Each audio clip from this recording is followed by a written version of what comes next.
খতিব তিরমিজি মিশকাতুল মাসাবির মধ্যে তিনি বর্ণনা করেছেন 2 নম্বর হাদিসে নবীজির কাছে জিবরিল আমিন আসলেন, এসে মৌলিক 3টা প্রশ্ন করলেন। তার 3 নম্বর প্রশ্ন হলো মা মা'নাল ইহসান, হুজুর ইহসান কাকে বলে? দয়াল নবী রাসূল পাক সাল্লাল্লাহু আলাইহি ওয়াসাল্লাম জানিয়ে দিলেন, ইহসান হচ্ছে আন তা'বুদাল্লাহা কাআন্নাকা তারাহু ফাইন লাম তাকুন তারাহু ফাইন্নাহু ইয়ারাক। তুমি এমন ভাবে আল্লাহর বন্দেগী করবা যেন তুমি আমার আল্লাহকে দেখতেছ। সুবহানাল্লাহ। এটা হচ্ছে ইহসান হোসেনী। নবী বলেন ফাইন লাম তাকুন তারাহু, যদি ওই পর্যায়ে না পৌঁছতে পারো, প্রথম হচ্ছে তোমাকে আল্লাহকে দেখে বন্দেগী করতে হবে। এমন ভাবে বন্দেগী করবা যেন আল্লাহকে দেখে বন্দেগী করতেছো, ইবাদত করছো, নামাজ আদায় করছো, সব কাজ আমার আল্লাহকে দেখে করছো। সেটা যদি না পারো, ফাইন লাম তাকুন তারাহু ফাইন্নাহু ইয়ারাক, তাহলে এটা মনে করো যে আমার আল্লাহ তোমাকে দেখতেছে।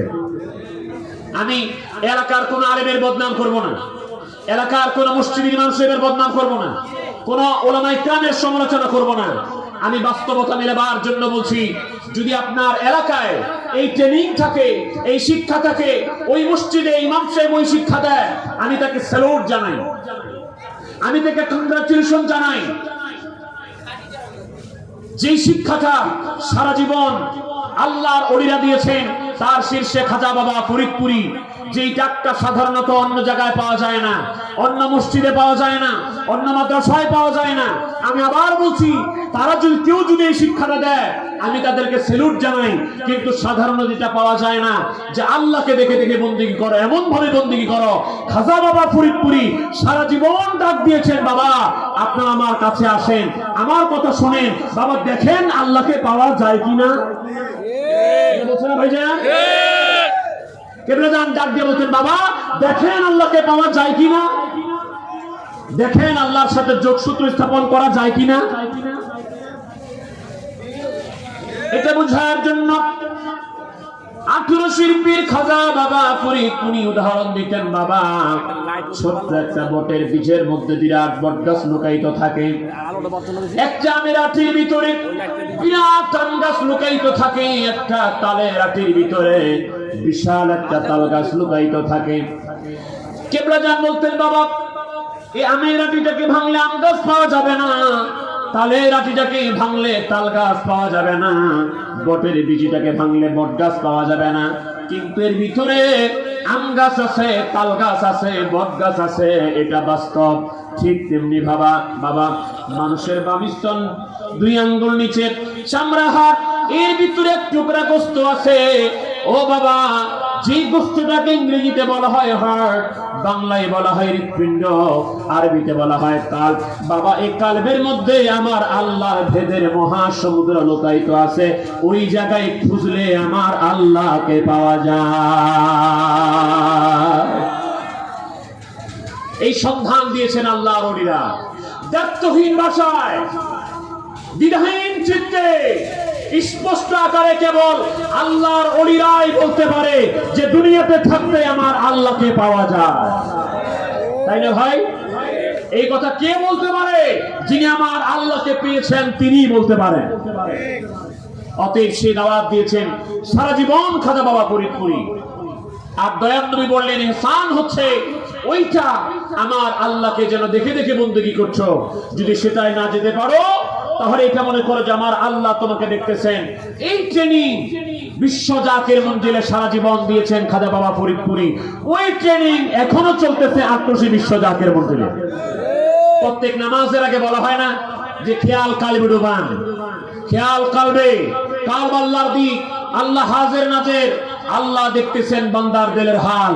মুখে আল্লাহর নাম, অন্তরে দুনিয়ার জল্পনা কল্পনা। এমন নামাজে কোনো ফল নাই। মন মুখ এক করে একমাত্র আল্লাহকে সিজদা করো। এই শিক্ষা বিশ্ব জাকের মঞ্জিলে আছে না নাই? আমার ভাই মাওলানা হাফেজ কারি জাহিদ হোসেন জাকির ভাই বলছিলেন যে বিশ্ব জাকের মঞ্জিলে কি শিরক শিক্ষা দেওয়া হয় কিনা। খারাপ কথা শিক্ষা দেওয়া হয় কিনা, খারাপ কাজ শিক্ষা দেওয়া হয় কিনা, এটার একটা ইঙ্গিত আমাকে দিয়ে গেছেন, আমার মনে আছে। আর যারা আপত্তি করেন যে পীরের দরবারে গেলে, আটটুসি গেলে শিরিক শিক্ষা দেওয়া হয়, আমরা তো দেখেছি না না, আটটুসি বিশ্ব জাতীয় মন্দিরে শিরক নয়, শিরক মুক্ত একনিষ্ঠভাবে খাঁটি মেলে সব কিছুকে বাদ দিয়ে কিভাবে একমাত্র আল্লাহকে সিজদা দেওয়া হয়, সকল গায়রুল্লাহকে অন্তর থেকে মুছে রেখে খাঁটি ভাবে আমার আল্লাহর বندگی কেমনে করা হয়, তাওহীদ পূর্ণ একনিষ্ঠ ইবাদতি শিক্ষা দেওয়া হয়, শিরক মুক্ত শিক্ষা দেওয়া হয় বিশ্ব জাকের মন্দিরে। তরিকা কি জিনিস?